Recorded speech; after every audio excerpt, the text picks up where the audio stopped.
So we basically touched on some of this, but where were the vulnerability points? I mean, I've heard all sorts of horror stories about IT departments running out of laptops and urgently going to their local electrical outlets, PC World or what have you, or going to Amazon and buying up laptops like there was no tomorrow to try and equip a workforce that they weren't prepared to suddenly rush home and trying to do business as in whatever sense it was in terms of readjusting to this new normal. So where were vulnerability points? I should imagine some of them may have been around remote access like VPNs. One thing that we have heard is a lot of people underinvested in basic things like training. And when people were working remotely, it's, well, how do I switch on video? I haven't got a webcam. I haven't got a headset. All I've got is my Beats audio headset or my Apple earpods, or how do I connect this to this? Anyone like to open up with some of their areas of vulnerability and ways in which they can mitigate that moving forwards, perhaps? I guess I can address this and talk about things from the perspective of perhaps a non-traditional company like a sporting organization.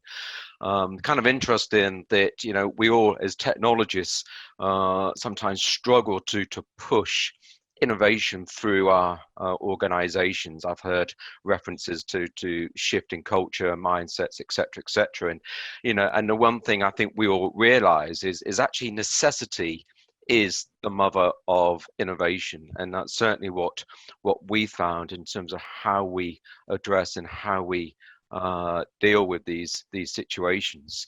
So for me, when we talk about vulnerability, there's probably only three words that really spring to mind, and that is security, security, and security.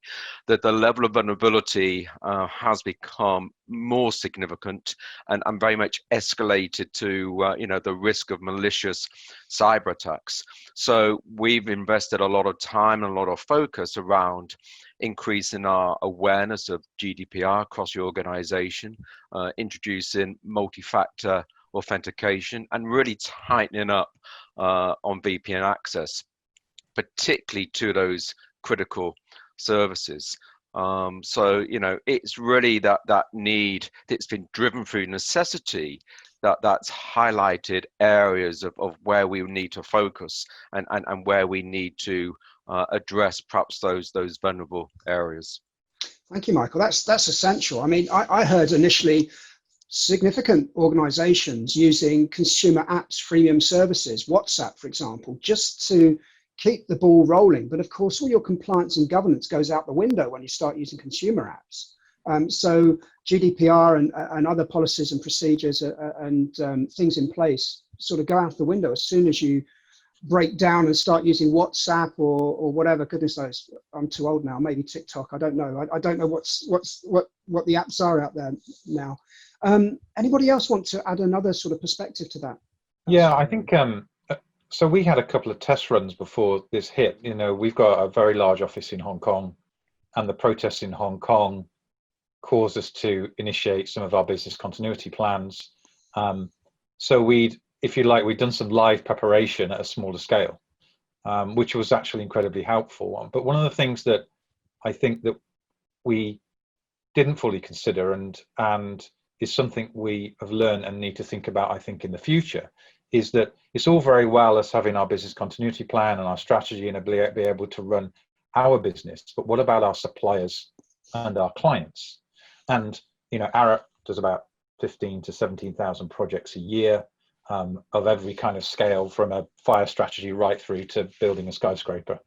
So if you look at those, we work with a diverse set of clients, and some of those clients were able to get working again faster than others, and the same with our suppliers. And in our business, sometimes our competitors are also our joint venture partners, and we rely heavily on those partners if we're in a joint venture. HS2 is an example of lots of different organizations working together collaboratively. If one organization in 6 can't operate in this new way of working because of a major incident like this, then it can actually stop the whole process. And we found ourselves actually provisioning laptops and devices and software for our clients just so our projects could keep running. And I don't think we'd fully considered the impact of that. And that was quite an interesting piece of learning. And we were fortunate that we were able to respond to it. But I do think the whole ecosystem of connectivity that goes beyond your own organization is one thing that we will be considering a lot more in the future. That's fascinating. What springs to mind? Good grief. Talk about synchronicity. My old school motto was "No man is an island," and it almost feels the same with companies. Of course, you can do whatever you can within your company, but the suppliers and partners, customers, they are all essential. And I think as we start looking towards supporting contingency workers, temporary staff, as we start to re-establish our businesses and reboot, I think that inclusivity of making sure that everyone within your ecosystem will become more and more vital. Is there any sort of technology that's really helped there, Rob? Well, I think that one of the things, we've seen in recent years, security and data becoming more prevalent in contracts, both from us to suppliers and clients to us. And I'm sure others will have seen this, clauses around cybersecurity and meeting minimum standards, cyber essentials, whatever that is, clauses around, data and who owns the data, and people are getting a lot wiser to these kind of things. I can see us seeing more around business continuity appearing in contracts now. What is your ability to maintain business in the event of a crisis? I could see that joining the kind of list of things that get added to contracts going forward, and I think that's something we're going to have to be able to respond to. Very interesting. Yeah, I would see it in two phases right now. So the operations of the last 3 months, there definitely endpoint security was one of the hot topics, just to safeguard that everybody is working in that safe and secure environment. And we have seen a lot of more attacks, and where user training, user awareness was also a big topic. But the interesting point now is the re-ramp, boost the business again. And there, the supply chain, to control the supply chain is a hot topic. We are part of us automotive business tier 1. So reliability of the orders from the OEMs is horrible. So if you plan for one shift and you get the orders for the shift and they change within the shift, the orders, it drives you crazy and you can't generate the cash and the margins you want to. So that is really what we learned now after 3 months of being stabilizing the business is now how can you plan? Is it now a V shape? Is it a U shape? To what level sales is getting back? How can you control this supply chain? Because if one of the suppliers fails for the OEMs, Real might be also impacted because we couldn't deliver, for example, our bumpers. So that is really the two phases we have seen. Thank you, Thomas. I think there's an interesting point that actually Thomas and Rob kind of raised there, and that's the importance of the supply chain. But if I can just extend that a little further, we talk about vulnerable kind of points, and one thing that I've noticed through this period, and nobody kind of wish for the COVID pandemic, but it's here and we have to kind of deal with it and we have to address it. But what I've sensed is the industry is collaborating in a way that it's never had to before. So whether that's around suppliers or even competitors. So I now sit on forums where I'm engaging and I'm learning from my competitors on their learning points and what's worked well and what hasn't worked well. And it's a real interesting byproduct of this period whereby everybody is really coming together and to get through it in a successful way. And as I say, I think it's a very interesting byproduct of the period. Fascinating. Thank you, Michael. Certainly from a Tata perspective, we enabled, I think, very quickly 150 organizations, 500,000 users quite quickly to help and support the customer and our supplier base. And the three things that we picked up and we learned from this was really around security. Security was fundamental to what was required because now obviously the communication links now go out to individual homes via the public bandwidth and the public broadband. Second was access to their applications and how they could continue to access those services and those facilities and those capabilities online.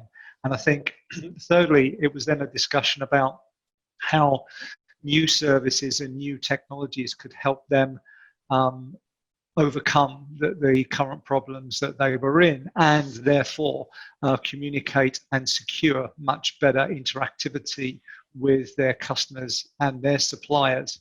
And one of the interesting things that also popped out was some of the legal elements as well, the documentation that needed previously to come to an individual person, get posted to a registered office for someone to sign, overcoming things like this, which you wouldn't necessarily think about unless there's a COVID situation around, that really need to be overcome quickly so that people can react and respond to contracts and continue doing business in a safe and secure way.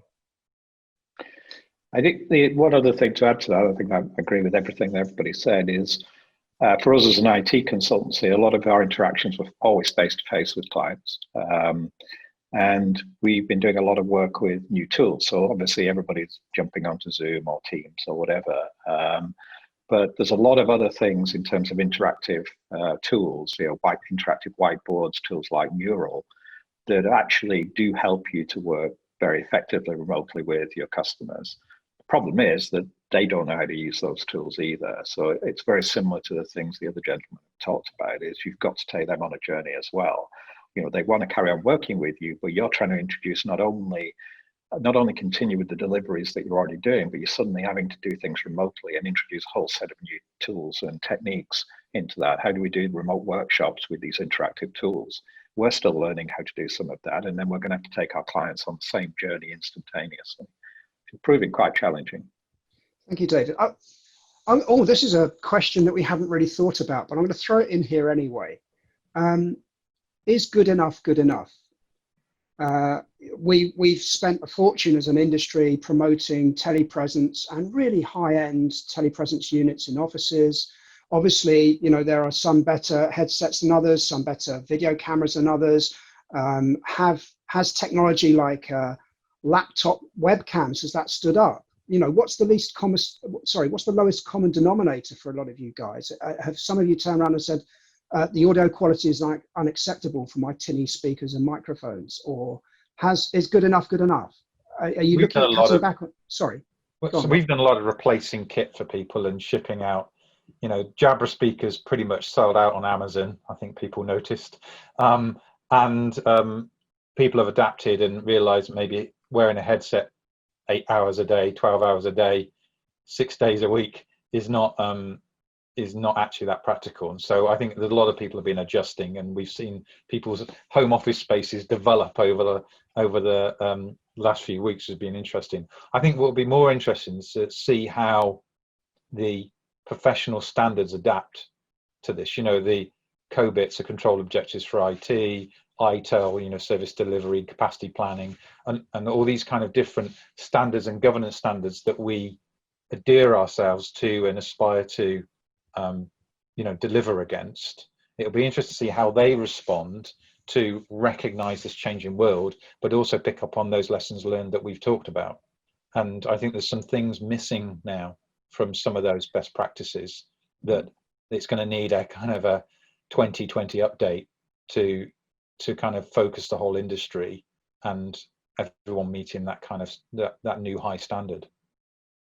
I come back to this point of necessity that I mentioned earlier on, Tim. I mean, it's kind of interesting that in the last 12 months, we've had, three kind of modus operandi, 3 modes of our operations delivering. 12 months ago, we decided to refurbish our headquarters and we moved out of Wentworth, of our headquarters at Wentworth Golf Club. We moved into service accommodation. There was one shift. We then moved back into our headquarters when that refurbishment was completed. That was kind of 2 modes of operation, and now we're facing our 3rd mode of operation with the pandemic. But we use that period, that necessity to really think about what was going to create a flexible environment for people. So, for example, we took handsets off the desk and we gave everyone a soft phone, and everyone's coded number was imported into the cloud. In fact, all of our office systems went into the cloud. And that level of agility, if we had gone to that workforce and said, oh, by the way, when you come in on Monday, you're not going to have the phone on the desk, there'd have been all sorts of pushback. But because we had this period of necessity, we're moving out of the office, we're going into service accommodation, this is the way it needs to be, that created an absolute mind shift that would not have been feasible before.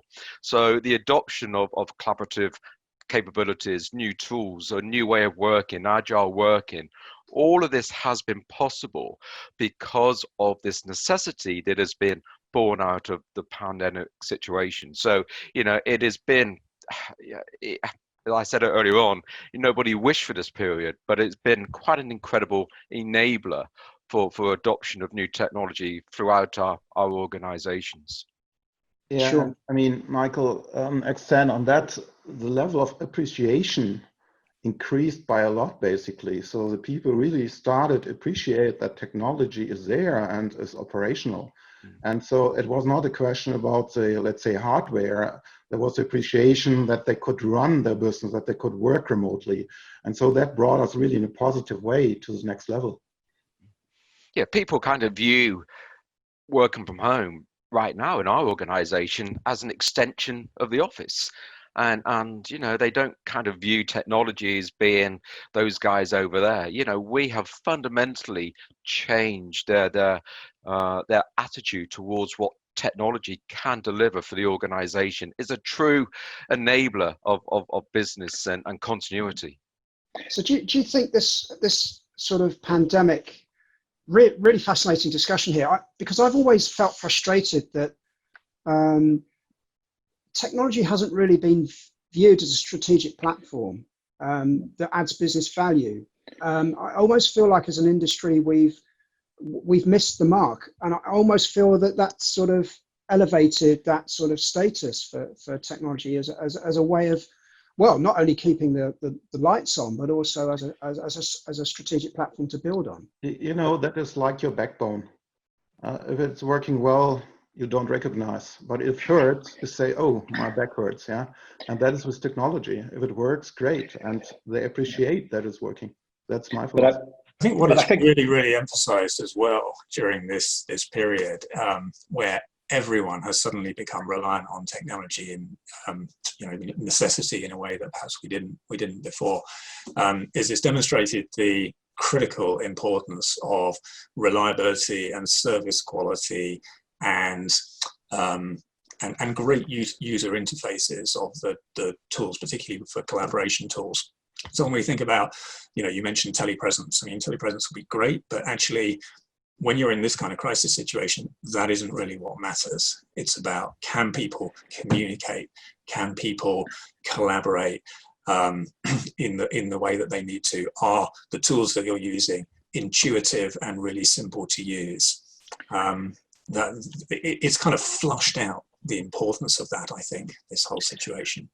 Yeah, I think what it's also done is I think it's brought home to people. We talk a lot about agility and speed of change and transformation, and I think for a lot of people it's brought home to them that just isn't possible without the right IT.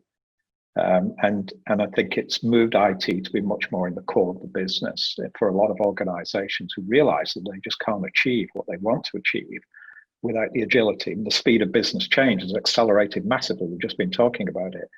It's been the constant theme for the last number of years, and suddenly it's gone up another step.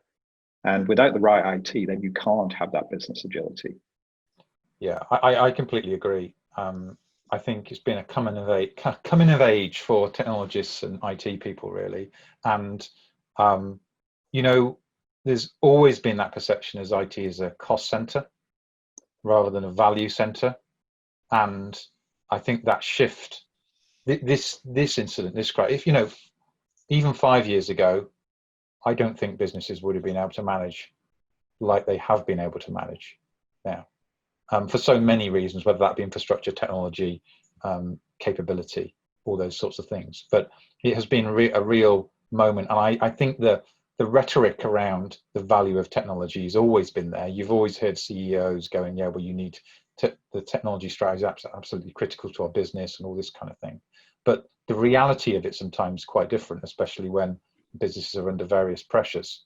And all of a sudden, I think that there's a different narrative now around what technology means. And there's a bit that someone was talking about earlier on about the human aspect, about actually the technology teams have been communicating a lot more with their users in a human way and sharing a lot more of their experiences. And I think that's helped enormously put a human face on these technology people that sometimes are invisible and behind the scenes. And I think the business is now recognizing totally that it is that reliance that David talks about.